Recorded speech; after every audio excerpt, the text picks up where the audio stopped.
ይበቃሻል። ምን እየተቆጣሽኝ ነው? ለምንድን ነው ማትቆጣሽ? ማን ስለሆነሽ ነው የምትቆጣኝ? ስለ አክስቴ እያወራሽ እንደሆነ ረስተሽው ነው? እኔ አንቺን በሆን ኖሮ ባዩሽ አክስቴ በመሆኗ በጣም አፍር ነበር። ሜሮን ለምን ስርዓት አይኖርሽም? ምን አይነት ስርዓት? የሞተ ሰው በክፉ አይነሳም ሲሉሽ ስሚ። ለምን ነገር ይምጣላችሁ። አሁን ገዶኝ እኔ ልጅ ነሽቲ ታቃጥቀርም ሜሮን እና ሳታውቅ አይቀርም ብቻ ሳይሆን እጇም ሳይኖርበት አይቀርም። የማን የሚሆን እንጫወታለን ደግሞ በሉ ተነሱ። የኛ ሙሽራ የኛማ ሙሽራ እቱ ደከሰራ የኛማ አቶ ኖላዊ እቤቱ በሰላም በተቀመጠበት ተምቹና አሲር መጥተው ሰርፕራይዝ ቢያደርጉትም ግን ደግሞ ከድንጋጤው የተነሳ ልጆቹን ሲቆጣቸው እናስተውላለን።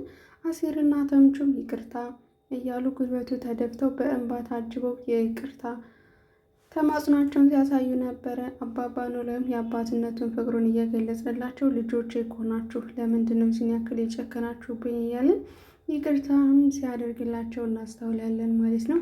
ከዚህ ቀደም ኤልያስ ሀናን ለማናገር ደውሎ አሁኑኑ ካላገኘውሽ ብሏት ነበረ።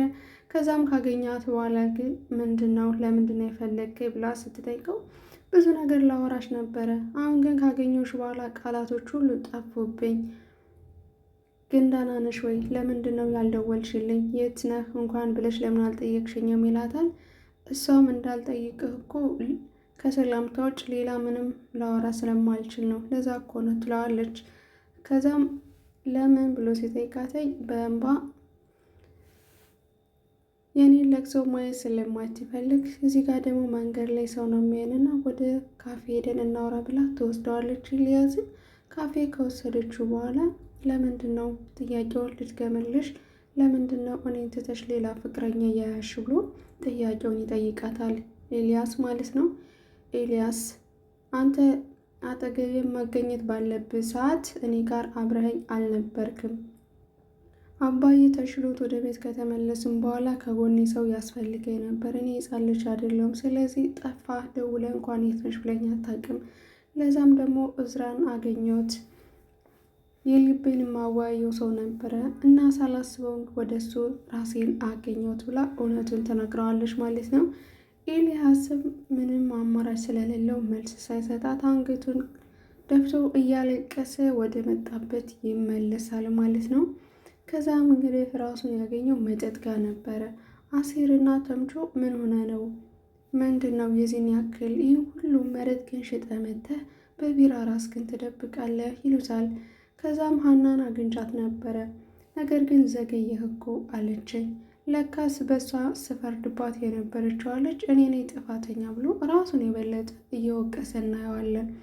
ከዛ ተምቹም እንግዲህ ያሾፍባቸዋለኝ። አይሃና እሷ ማራዳ ሆና እኮ ዘገየህ አለች አይደለ የመጭ እሷ ራሱ እኮ ተኝታ ኑሮ አሁን ነው የነቃችው፣ ግን ይመቻት እያለ ሲያሾፍባት ነበር። ከዛ ግን እናንተ ብሎ ጥያቄ ኤልያስ ያነሳ አሲር እሱ እኮ የሚያወራውን ነገር አያውቅም። ለማንኛውም አይዞህ በርታ፣ ምን ማድረግ ይቻላል፣ ሀና የራሷ ህይወት ከመረጠች መበርታት ነው ያለብህ ብሎ አሲር እንግዲህ እየመከረው እናስተውላለን የራሱን ስሜት። ከዛም በሙዚቃ ሲከፈትላቸው ሁለቱም ጭልል ያለ ስሜት ውስጥ ገብተው እናያቸዋለን።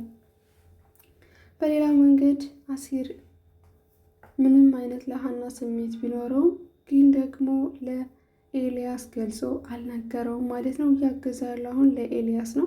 ኤልያስ የመጨረሻውን ውሳኔ ቆርጦን አውቋል። እንግዲህ ወደ መጣበት ይመለሳል። ሀናም እንግዲህ አምላኬ ሆይ ለምንድን ነው የምትፈትነኝ? እኔም የምሆነው እኮ ለአንድ ሰው ነው፣ ግን ደግሞ አሲርና ኤልያስ ህይወታቸው እንዴት ነው የሚቀጥለው? እኔንስ ለምን ለመከራ ፈጠርከኝ? ምን ማድረግ እችላለሁ? እባክህን አንተ ፍረድ እያለች በቤቷ ከአቶ ኖላዊ ቤት በመግባት ጸሎት እያደረገች እናያታለን ማለት ነው። ኤልያስም እንግዲህ ምድር እየቆፈረ ስለ ሀና ስላለችው ነገር ወደኋላ ተመልሶ በማስታወስ ራሱን በመጠጥ እየደበቀ ነው ማለት ነው። ይህ ደግሞ ለሀና አንድ ትክክለኛ መረጃ በመናገሯ ራሷን ህይወቷን ነጻ እያደረገች እናያበታለን ማለት ነው። ሌላውና ዋናው ነገር አጓጊው ሰላምና ምናሴ ሜሮንን ለመያዝ ሂደው ነበረ። ሜሮንም አግኝተዋታል ማለት ነው። ካገኟት በኋላ ወደ ፖሊስ በመደወል መረጃውን ስጭን አልሰጥም የለኝም ብላ ስትሸመጥጣቸው መረጃውን ካልሰጠሽን ብለው ለፖሊስ ደውለው እንግዲህ በፖሊስ አስዘዋታል ማለት ነው። እሷም ፖሊስ ቤት ገብታለች። የመጨረሻዋ ማለት ነው። ትፈራው የነበረው ላይቀርላት እስካሁን እንግዲህ ብዙ ነገር ይቃለላት የነበረው በፍርሃት በድንጋጤ በሰቀቀን የኖረችው ልጅ ዛሬ ላይ ግን ወደ ፖሊስ ጣቢያ በመግባት እርግብ ስታያት ሜሪ ብላ ትደነግጣለች ማለት ነው። ሜሮንም ያሰበችው ነገር ፖሊስ አስልከሽ አሳሸኝ አይደለ ይሄ ነው ያንቺ ውለታ ብላ በጣም ትጮህባታለች። ነገር ግን እርግብ ምንም የምታውቀው ነገር ስለሌላት የተፈጠረውን ለምን አትነግሪኝም? ምንድነው? ለምንድነው የመጣሽው? ትላታለች። ካለቻት በኋላ ሜላት ልጆች መጥተው በፖሊስ አሳዞኝ ቆይ አላቅም ለማለት ነው ስትላት፣ ሜላት ልጆች እኮ መረጃውን እንድትሰጫቸው ነው የላክሽልኝ መልእክተኛ ምን ነው አልደረሰሽም እንዴ? ለምን አልሰጠሻቸውም? ከዛ ለምን ራሽን እንድትጠፊ አልነበር እንዴ ተነጋገር ነው? ቆይ ሀሳብሽን ምንድን ነው ያስቀየረች? ትላታለች። የመረገን መረጃውን የምሰጥሽ መስሎች ነበር? ተሳስተሻል።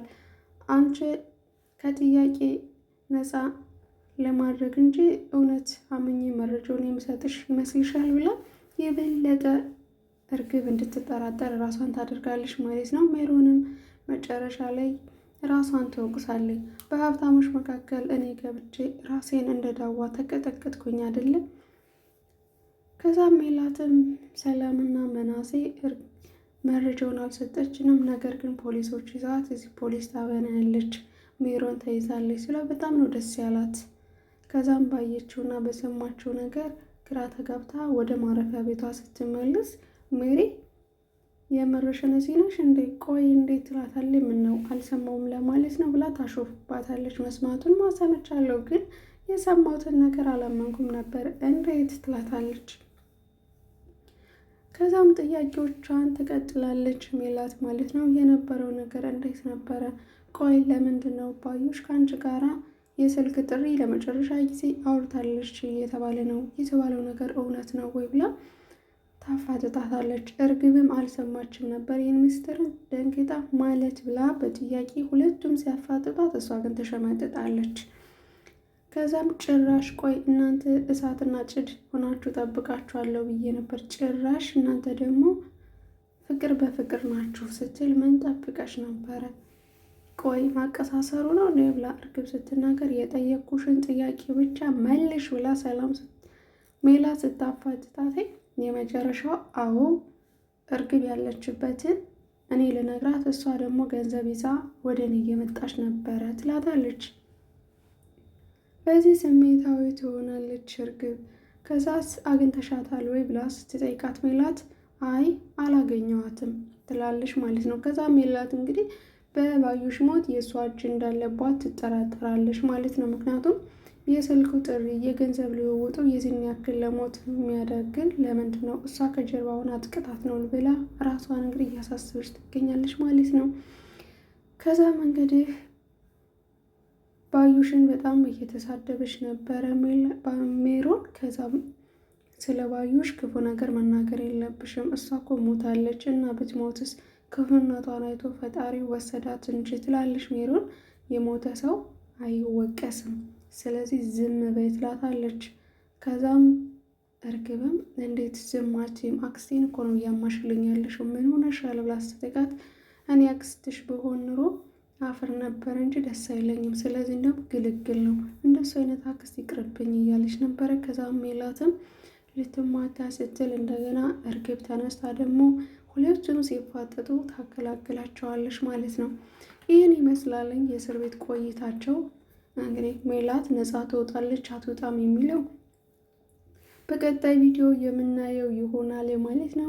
ሌላው በመጨረሻም እንግዲህ ሀናም እያለቀሰች አባባ ኖላዊ ቤት ነው ያለችው። አሴር እና ተምቹ እንዲሁም ኖላዊ ደግሞ ስለ አባባ ፍቅር አንዳንድ ነገሮችን ያሳለፋቸውና ያየዋቸው ነገሮች በጥቆማ እየተጠቆሙበት እየሳቁበት ነበረ። እሱ ምንም ነገር መደበቅ አልፈለገም።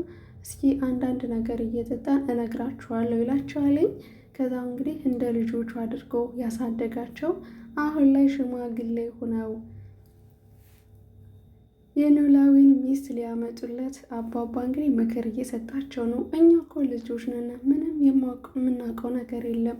ቆይ ከኛ የተሻለ ሰው አጠው ነው እኛን የሚመርጡን ብለው እዚህ ሀገር ከመጣው እናንተ ናችሁ ልጆችም፣ ቤተሰቦችም፣ ሽማግሌዎችም፣ ሚዜዎችም። ስለዚህ እናንተን እልካችኋለሁ እንዴት እንደሚባልና ስትገቡም ስትቀመጡም የሽማግሌ ወጉን እኔ ያስተምራችኋለሁ ብሎ እንግዲህ ሊያስተምራቸው ማለት ነው። እነሱም በጣም ደስ ብሏቸዋል። ምክንያቱም ህይወት ይቀጥላል በደረቁ እስካሁን ድረስ ቆይቷል አይደለ እንዴ?